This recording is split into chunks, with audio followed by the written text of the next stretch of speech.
ಒಕ್ಕಲಿಗ ಸಮುದಾಯ, ನಿಮ್ಮ ಸಮುದಾಯ ಮತ್ತು ಲಿಂಗಾಯತ ಸಮುದಾಯ ಪ್ರಬಲವಾಗಿ ವಿರೋಧ ಮಾಡ್ತಿದೆ, ವೈಜ್ಞಾನಿಕವಾಗಿ ಆಗಲಿಲ್ಲ ಅಂತ.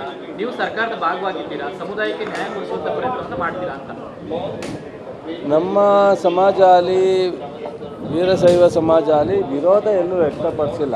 ಅವ್ರದ್ದು ಅಭಿಪ್ರಾಯ ಇಷ್ಟೇ, 10 ವರ್ಷ ಆಗಿರೋದ್ರಿಂದ ಅದನ್ನ ಸ್ವಲ್ಪ ರಿವ್ಯೂ ಮಾಡಬೇಕು ಅನ್ನೋದು ಅವರ ಅಭಿಪ್ರಾಯ ಹೇಳಿದ್ದಾರೆ ಸಮಾಜದ ಅನೇಕ ಮುಖಂಡರುಗಳು.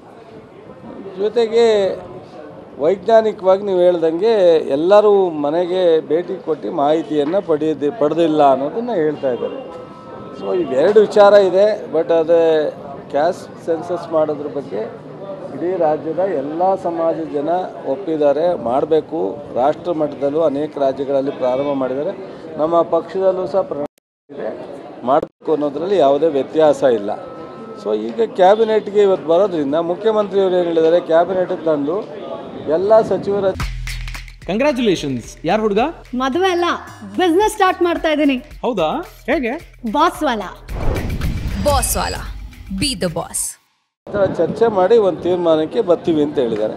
ಅಲ್ಲಿ ಚರ್ಚೆ ಮಾಡಿದ ಮೇಲೆ ಬಹುಶಃ ಸಬ್ ಕಮಿಟಿ ಮಾಡಿ ಒಂದು ಕನ್ಕ್ಲೂಷನ್ಗೆ ಬರೋದಾ, ಅಥವಾ ಓಪನ್ ಕ್ಯಾಬಿನೆಟಲ್ಲಿ ಚರ್ಚೆ ಮಾಡಿ ಅದನ್ನು ಅಕ್ಸೆಪ್ಟ್ ಮಾಡೋದಾ, ಅಥವಾ ಇಲ್ಲ ಸ್ವಲ್ಪ ಜನ ಅಭಿಪ್ರಾಯಕ್ಕೆ ಸ್ವಲ್ಪ ಅದ್ರ ಬಗ್ಗೆ ಏನಾದರೂ ಅಡಿಷನಾಲಿಟಿ ಅಟೆಂಡ್ ಮಾಡಲಿಕ್ಕೆ ಸಾಧ್ಯನಾ, ಇದನ್ನು ಅಲ್ಲೇ ಡಿಸ್ಕಸ್ ಮಾಡಬೇಕೇವನ. ನಾವು ಇಲ್ಲಿ ಕ್ಯಾಬಿನೆಟಲ್ಲಿ ನಾನು ಹಿಂಗೆ ಹೇಳ್ತೀನಿ ಹಂಗೆ ಹೇಳ್ತೀನಿ ಅಂತ ಇಲ್ಲಿ ಹೇಳೋದಾಗಲಿ, ಅಥವಾ ನಾನು ಹಿಂಗೆ ಒತ್ತಾಯ ಮಾಡ್ತೀನಿ ಅಂತಾಗಲಿ, ಒಬ್ಬ ಕ್ಯಾಬಿನೆಟ್ ಸಚಿವನಾಗಿ ಮುಖ್ಯಮಂತ್ರಿಯವರ ಅಧ್ಯಕ್ಷತೆಯಲ್ಲಿ ನಡೀತಕ್ಕಂಥ ಕ್ಯಾಬಿನೆಟಲ್ಲಿ ಮಂತ್ರಿಗಳು ಕ್ಯಾಬಿನೆಟ್ ಸಬ್ಜೆಕ್ಟನ್ನು ಹೊರಗಡೆ ಮಾತನಾಡ್ತಕ್ಕಂಥದ್ದು ದೊಡ್ಡ ಅಪರಾಧ.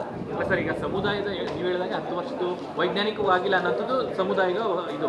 ಸೊ ಹಾಗಾಗಿ ಈ ಸಮುದಾಯವನ್ನು ಅದೇನು ಹೇಳಬೇಕು ಅಲ್ಲೇ ಹೇಳಬೇಕೇ ವಿನ ನಾವು ಅಲ್ಲಿ ಹೇಳೋದನ್ನ ಇಲ್ಲಿ ಹೇಳೋದಕ್ಕಾಗತ್ತೆ. ನೀವು ಹೇಳಿ, ಅದು ಕರೆಕ್ಟ್ ಅಂದರೆ ನಂದೇನು ಅಭಿಪ್ರಾಯ ಇಲ್ಲ, ನಾಟ್ ಗುಡ್. ನಾನು ಹೇಳಿದ್ನಲ್ಲ, ಅವ್ರ ಅಭಿಪ್ರಾಯ ವಿರೋಧ ಇಲ್ಲ, ಇಷ್ಟಿದೆ. ನಾವೇನು ಅಲ್ಲಿ ಕ್ಯಾಬಿನೆಟಲ್ಲಿ ಚರ್ಚೆ ಆಗುತ್ತೋ ಅಲ್ಲಿ ನಾವು ಅದನ್ನು ಶೇರ್ ಮಾಡ್ಬೋದು. ಯಾವ ಥರ ಖಂಡಿತ ಯಾವ ಸಮುದಾಯಕ್ಕೂ ಅನ್ಯಾಯ ಆಗಲ್ಲ. ಎಲ್ಲವೂ ಒಗ್ಗಟ್ಟಾಗಿ ತೊಗೊಂಡು ಹೋಗ್ತಕ್ಕಂಥದ್ದೇ ಕಾಂಗ್ರೆಸ್.